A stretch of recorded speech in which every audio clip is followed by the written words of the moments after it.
They also seized evidence of the freak-offs, electronic devices that contain images and videos of the freak-offs with multiple victims.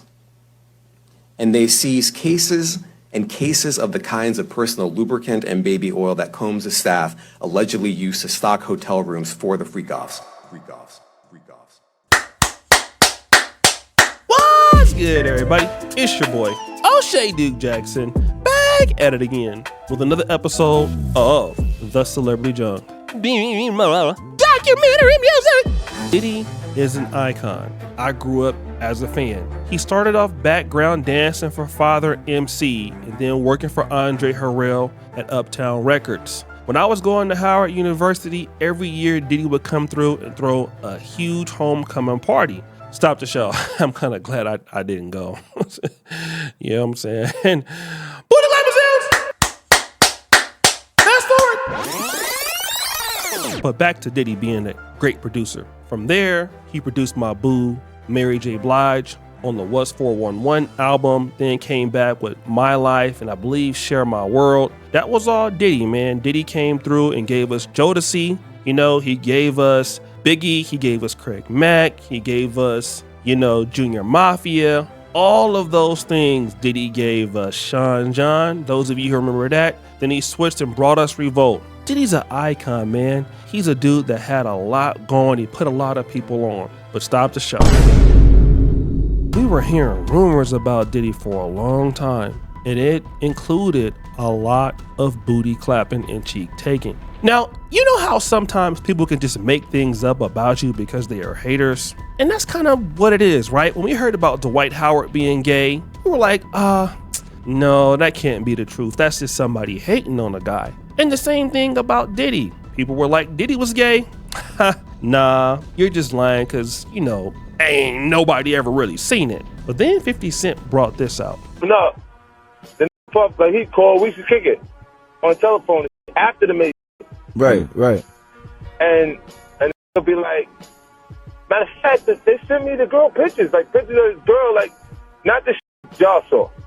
Worse, way worse.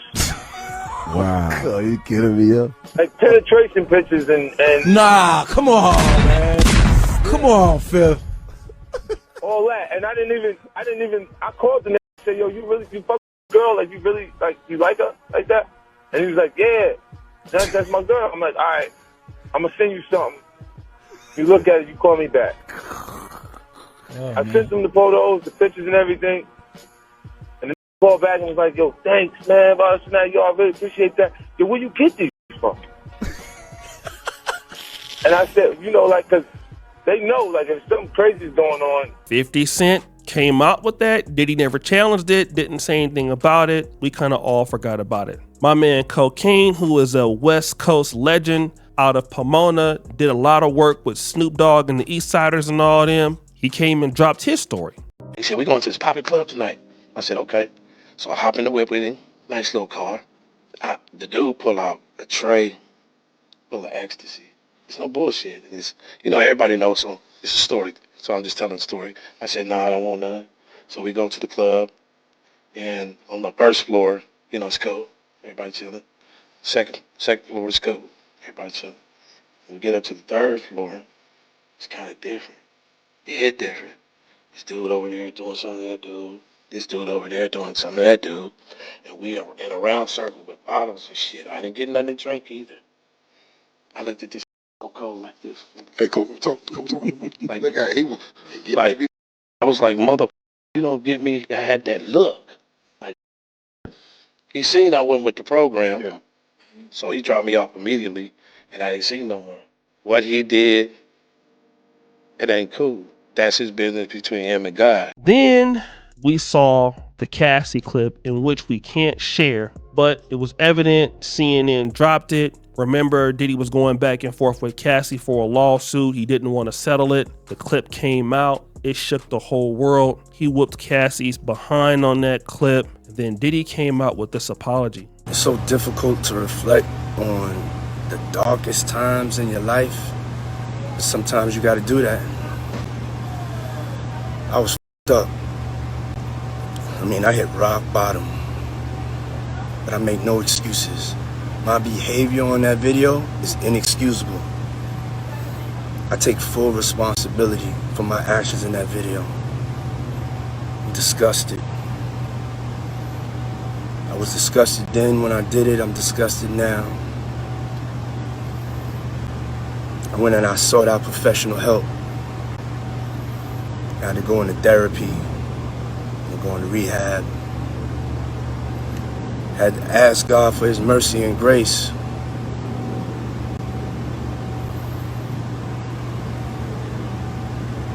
I'm so sorry. But I'm committed to be a better man each and every day. I'm not asking for forgiveness. I'm truly sorry. But then it was all too late. FBI came through, raided his stuff. They came and grabbed all of those things. And we kind of knew by that time, it was just a matter of time before they got him. Time wasn't on Diddy's side. He should have known that the FBI was on his tail, which probably made sense that he was selling a lot of his stuff. His Ciroc deal with Diageo, he settled that.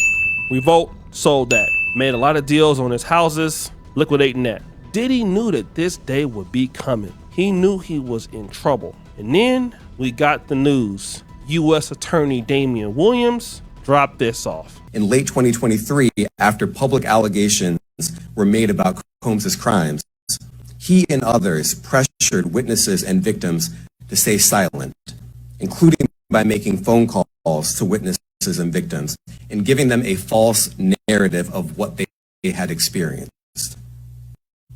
And as alleged, Combs used others to help conceal his abuse.